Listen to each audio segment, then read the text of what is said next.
Apreendidos. Michele, agora é com você aí no estúdio.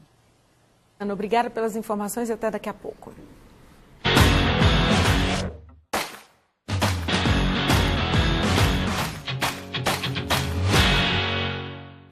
Hora de ficar por dentro do que está rolando no mundo do futebol. E o Cid Ramos está aqui do lado para falar do Campeonato Brasileiro. Lembrando que amanhã tem clássico no Serra, né, Cid? E também da Libertadores, onde o Palmeiras se deu bem ontem, não foi? Boa tarde. Boa tarde, Michele, boa tarde. E o Palmeiras se deu muito bem na Libertadores e, porque já está classificado para a próxima fase, jogou ontem com o time B, com o time reserva. E conseguiu um grande futebol, um grande resultado, porque foi lá no Peru jogar contra o Alianza em Lima e não tomou conhecimento. Mesmo com o time absolutamente reserva, apenas alguns jogadores que entram muito e saem do time, como é o caso do Willian e do Borja, o Palmeiras não tomou conhecimento. Começou ganhando com esse gol, começou fazendo 1-0 com esse gol do Willian. Lá, eu repito, o jogo foi lá em Lima, no Peru. O Willian fez o primeiro gol, sai na frente do goleiro e faz 1-0. Depois, o Palmeiras vai fazer o segundo gol com o Ioran, que é um jogador muito pouco aproveitado, mas saiu também da frente do goleiro, faz 2-0. E o importante é que o Palmeiras demonstrou, Michele, que além de um grande time, tem um grande elenco. O Palmeiras está realmente qualificado, tanto quanto o Grêmio tem mostrado, em condições de fazer uma grande Libertadores, que esse é o sonho de todo palmeirense. Você vê de novo aí o segundo gol do Ioran, ele recebe na frente do goleiro. Aí já é o terceiro gol, é o gol do Borja, recebe também na frente do goleiro e faz o 3-0 para a equipe do Palmeiras. O Palmeiras jogou um futebol convincente, um futebol interessante e mereceu realmente a vitória, mesmo com esse time alternativo. E o gol aí agora é o gol do Alianza, é um gol de pênalti marcado pelo cruzado, o pênalti realmente aconteceu, você vê o jogador do Alianza derrubado. O Palmeiras consegue esse grande resultado, 3-1, está classificado. Agora, o que é mais importante? O Palmeiras pode terminar a primeira fase como líder absoluto, porque se ganhar o próximo jogo dele, termina como principal time nessa Libertadores na primeira fase inteira. Antigamente, isso era um grande resultado porque dava vantagem para aquele que terminava na primeira fase em primeiro lugar, a vantagem de jogar em casa em todas as outras fases. Agora isso não tem mais, porque agora, a partir da segunda fase, tudo é sorteio na Libertadores. Mas, de qualquer forma, dá uma moral grande para quem termina a primeira fase, como o Palmeiras pode terminar em primeiro lugar no geral. Foi um ótimo resultado para o Palmeiras. Tá certo. Agora vamos falar do Atlético, que joga hoje? Vamos, o Atlético entra em campo hoje, daqui a pouco, às 8h30 da noite, lá em Maceió, contra o CRB. O Atlético é um time que tem 6 pontos em 3 jogos, quer dizer, 2 vitórias, 1 derrota. Agora, pode chegar hoje a 9 pontos, pode chegar numa posição muito próxima de G4 ou até dentro do G4 e vai jogar contra um adversário que não ganhou de ninguém ainda. Já trocou de técnico, já perdeu 4 vezes no campeonato, 3 vezes no campeonato, faz hoje a 4ª partida. Então, assim, é muito difícil a situação do CRB. O CRB começa dando indicativos que pode voltar para a série, pode cair inclusive para a Série C. O time já trocou de técnico, como eu disse, e a troca não surtiu efeito, porque trocou de técnico na primeira rodada, você se lembra aqui que a gente falou daquele absurdo, teve um jogo apenas e já foi demitido. O treinador contratado dirigiu o time mais 2 vezes, mas também não obteve sucesso, perdeu 2 vezes. E o Atlético tem hoje o reforço da volta do Tomás Basso. Já está lá em Maceió treinando, já chegou lá em Maceió ontem, treinou lá no campo do CSA. Então, assim, o Atlético tem tudo para conseguir mais uma vitória hoje. Se conseguir, vai ficar numa posição bem tranquila no campeonato. Agora a expectativa está grande para o jogo de amanhã, né? Goiás e Vila. Michele, olha, há poucas vezes, nesses anos todos, eu vi um jogo entre Vila Nova e Goiás com tamanha disparidade em relação a tudo. Porque a gente considera o Goiás o grande time aqui do Centro-Oeste, o grande clube do Centro-Oeste, time que passou quase meio século na Série A. Tem melhor estrutura. Uma grande estrutura, tem muito mais dinheiro que os outros, e é um time muito mais acostumado a esse tipo de situação, de estar sempre muito bem colocado do que os outros. Mas chegou de uns 3, 4 anos para cá, a gente não pode se esquecer nunca que esse é o 3º ano seguido que o Goiás está na Série B, quer dizer, está numa situação muito diferenciada daquilo que a gente está acostumado. E ao contrário do Vila, que está sempre num perrengue danado, sempre numa situação ruim financeiramente e tal, a torcida não confia muito no Vila. Agora, morre na praia. Preste atenção. O Goiás vai completar contra o Vila amanhã, Michele, 11 partidas, vai entrar em campo completando a 11ª partida que ele não vence no Campeonato Brasileiro. A última vitória do Goiás foi em setembro do ano passado, no Campeonato Brasileiro, contra o Luverdense, lá em Carmo do Rio Verde. Então, A situação do Goiás é muito complicada, o time jogou 3 vezes e não conseguiu, eu falei Carmo do Rio Verde, é Lucas do Rio Verde, na verdade, lá no Mato Grosso. A gente confunde muito, porque aqui em Goiás tem Carmo do Rio Verde, lá é Lucas do Rio Verde. Então, assim, o Goiás jogou 3 vezes, só conseguiu 1 ponto nesse campeonato, o Vila jogou 3, tem 100% de aproveitamento e os times estão absolutamente trancados, os treinos são fechados, o Goiás numa crise danada, todo mundo falando que o técnico Hélio dos Anjos vai cair se não conseguir vencer o Vila Nova. E nós continuamos ouvindo os nossos colegas jornalistas esportivos para saber, sobretudo aqueles que trabalham no rádio, qual é a opinião deles. Se tem favorito para esse jogo e se tem, quem é e por quê. E a gente começa ouvindo então a opinião dos colegas sobre, e a pergunta é a mesma para todo mundo. Tem favorito no clássico de amanhã, 4h30, Vila Nova e Goiás? Tem favorito sim. Eu imagino que, pelo fato do Vila Nova ter 9 pontos, o Goiás apenas 1, o momento que o Vila está e o momento que o Goiás está, o Vila Nova é favorito. Não me lembro de outra situação tão diferente como essa entre essas duas equipes. Já vi o Goiás, muitas vezes, muito superior ao Vila Nova em classificação, em atuações, em rendimento no campeonato.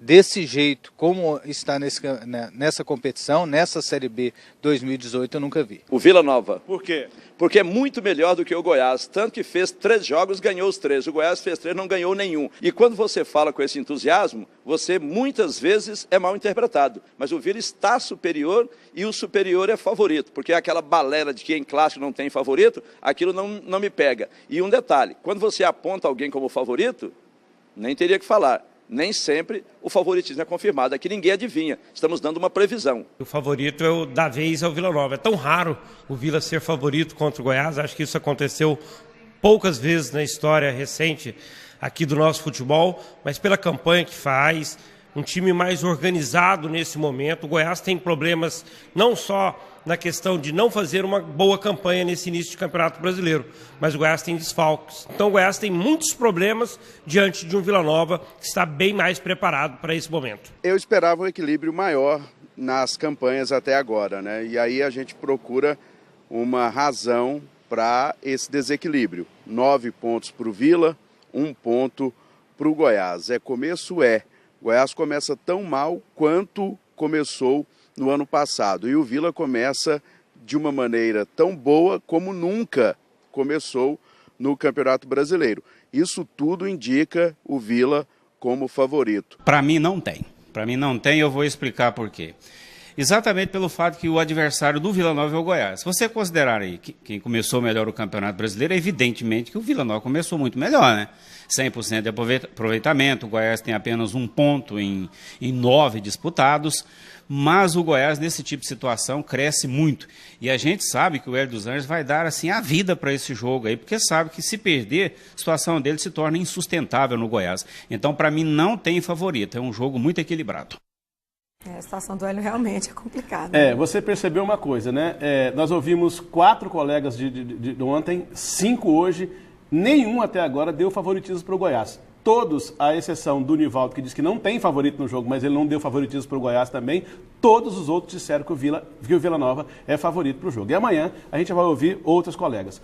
Michele, só para completar aqui, os jogos dessa rodada, além de Atlético e CRB hoje, às 8h30, e Goiás e Vila Nova amanhã. Nós temos na rodada Paysandu, Sampaio Correia e Paysandu, Oeste e Curitiba, Avaí, São Bento, Guarani e Ponte Preta, o grande clássico de Campinas amanhã, às 7 horas da noite. São os jogos que completam esta 4ª rodada da Série B do Campeonato Brasileiro. Amanhã a gente vai ter um trabalho especial para acompanhar o clássico aqui na TBC, tanto no JBC, quanto a gente vai fazer um pré-jogo. A gente vai mostrar imagens da chegada dos times, da torcida no Serra Dourada amanhã. Vamos acompanhar tudo ao vivo aqui.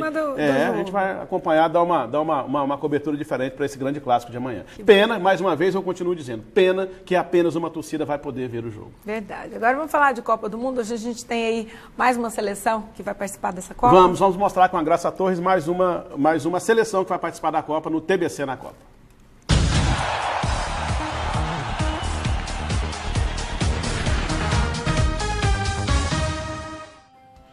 E Estou de volta com o TBC na Copa e os detalhes da seleção japonesa de futebol. O Japão, ou os Samurais Azuis, como é conhecido o time, vai participar em 2018 da sua 6ª Copa do Mundo. E é a 6ª participação seguida. Desde 98 na França, a seleção japonesa vem participando de todas as Copas do Mundo. Seu melhor resultado foi em 2002 e 2010, quando chegou nas 8ª de final da competição. A equipe asiática busca este ano fazer uma boa campanha e se firmar como uma seleção forte no cenário internacional. O destaque individual da equipe fica por conta do meio-atacante Keisuke Honda, jogador que atua hoje no futebol mexicano. O Japão foi a 4ª equipe classificada, derrotando a Austrália por 2-0 na 3ª fase classificatória asiática.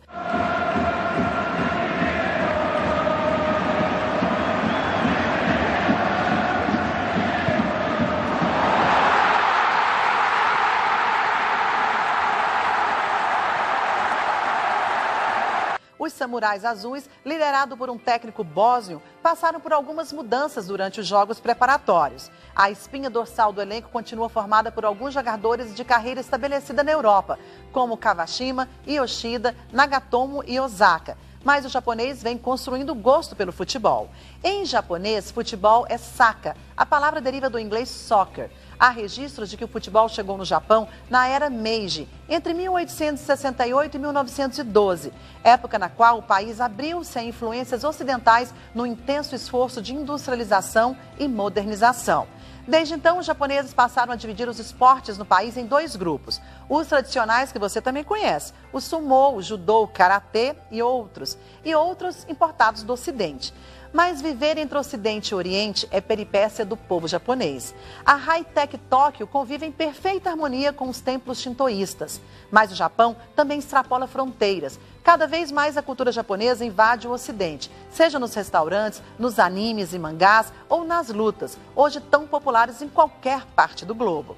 O disciplinado Japão vem adaptando-se e galgando diversos espaços e logo teremos surpresas com a fênix japonesa. Gostou de conhecer o futebol e algumas curiosidades do Japão? Então fique de olho aqui com a gente no TBC da Copa, que vai voltar com a seleção mexicana e seus famosos mariachis. Amo, gente. Hasta la vista, baby. Bom, já que a gente está falando de Copa, tem notícias da nossa seleção? Temos e uma ótima notícia. Agora há pouco não, às 8 horas da manhã, 8h30, hora de Brasília, já era 1h30 da tarde lá em Paris, num voo fretado, o Neymar, que ficou esse tempo todo se recuperando aqui no Brasil daquela contusão, daquela fratura e da cirurgia que teve no pé, desembarcou lá na capital francesa. O que isso significa dizer? Que o Neymar já está entrando na reta final da recuperação dele, está tudo dentro daquilo que foi projetado pelos médicos da seleção brasileira e pelo médico, o Dr. Rodrigo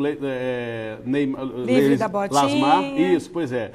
O Dr. Rodrigo Lasmar e o médico do Paris Saint-Germain tinham feito essa previsão realmente que nesse período agora ele voltaria a Paris para ser reavaliado pelo Paris Saint-Germain e aí é que a gente vai ter uma decisão, uma concretização de quando é que ele pode realmente voltar a treinar. A expectativa é que dentro de 15 dias, quer dizer, aí faltando um mês e pouquinho para a Copa, dentro de 10, 15 dias ele possa voltar a fazer treinamentos com bola para dentro de um mês ele está em condições de jogo. Mas pelo menos é uma boa notícia para ele. E tem uma boa notícia para quem... Você sabe que o Neymar e a namorada dele, a Bruna Marquezine, tem um fã-clube enorme de pessoas que torcem pelo sucesso deles, porque dizem que quando o Neymar está bem com ela, ele está jogando bem na seleção.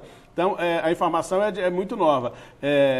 Me parece que eles vão se casar. Isso aqui não é programa de fofoca, não, de artistas, mas me parece que eles vão se casar. Porque ontem a TV Globo tentou renovar o contrato dela e ela disse que não vai renovar o contrato porque ao final desse contrato ela vai embora para Paris para fazer, sabe o quê? Casar-se com o Neymar. Olha só. Espero que dê tudo certo, né? É o que a gente espera pelo menos para essa Copa, né? Que dê tempo de não atrapalhar o Neymar para a Copa. Falta um pouquinho para a Copa, então acho que não vai ter problema, não. Tá certo. Cid, então, boa tarde. Até amanhã com essa cobertura especial aí desse esquenta para o clássico de amanhã. Com certeza. Até amanhã. Um abraço. Até mais. Tchau, tchau.